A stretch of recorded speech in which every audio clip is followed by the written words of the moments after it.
some of you who know what naloxone is and who think it's great, some of you who don't know what naloxone is, and some of you who think that naloxone is probably not a good idea for one reason or another, whatever your personal reasons are. If I get this right, more people are going to think it's a good idea, and that means that more people are going to live. If I get this wrong, more people are going to die, and that's a lot of pressure to stick on some bald fat guy's head.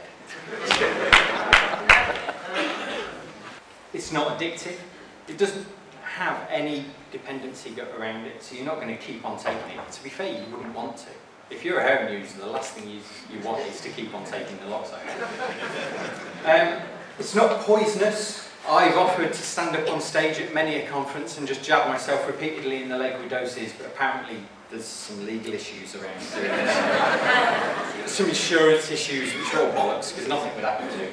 50% of people who overdose have got another person in the room with them when they overdose. Another person using with them, or a friend or family member downstairs. That's 50% of the people who have died of overdose in this country needn't have died. It costs thousands of pounds for a drug-related death investigation. The most expensive I've heard of naloxone in the UK is about 25 quid.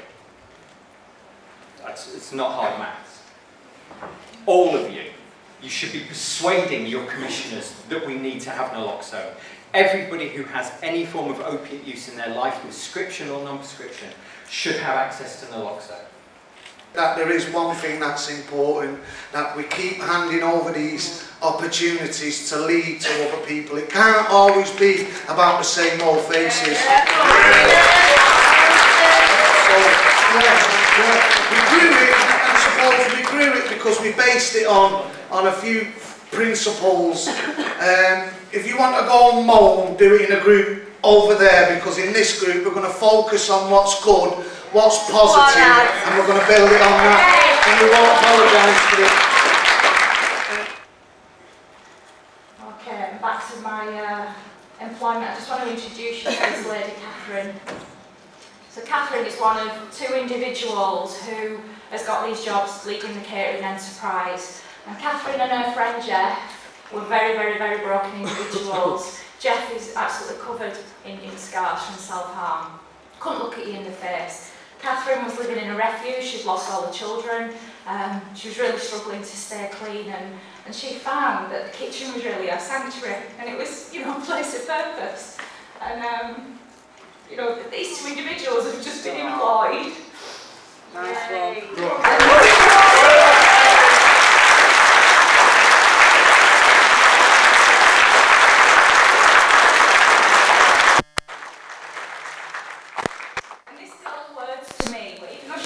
Children in her life, she sees them in, but you know, children have gone.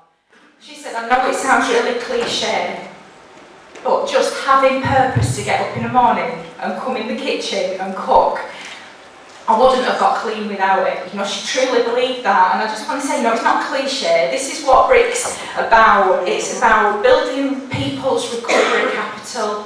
So it's about opportunities with real depth and weight. It's creating opportunities morning, have a purpose, have a job, provide for the families, and have that sense of purpose and an identity in community. I've been 15 years clear of my Hep C virus, yeah. I feel great.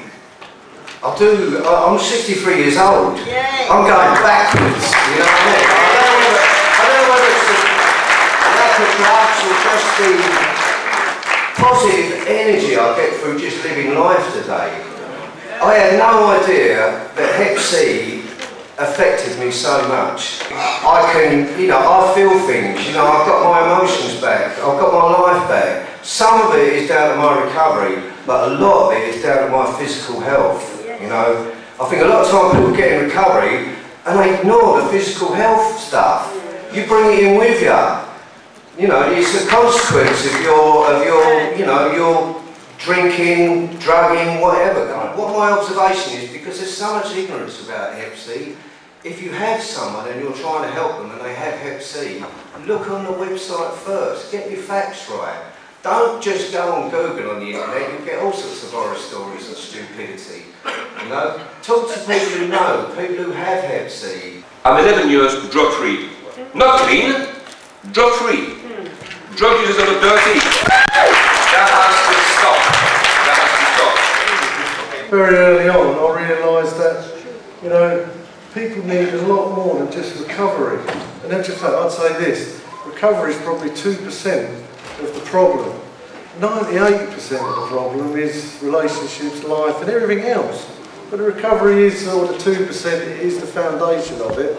But, you know, people can spend 98% of the time talking about 2% of the problem. Yeah. So we like saying, well, let's talk about addiction, let's get that bit of your life sorted out. Well, we need to get you on with the rest of your life. You're just not going to be an happy human being otherwise. So when I've ever gone to talk to commissioners and MPs and doctors and all that, it's like they don't seem to understand addiction. No. They don't understand the problem. So it's like, well, you've got great solutions, but it's the wrong problem.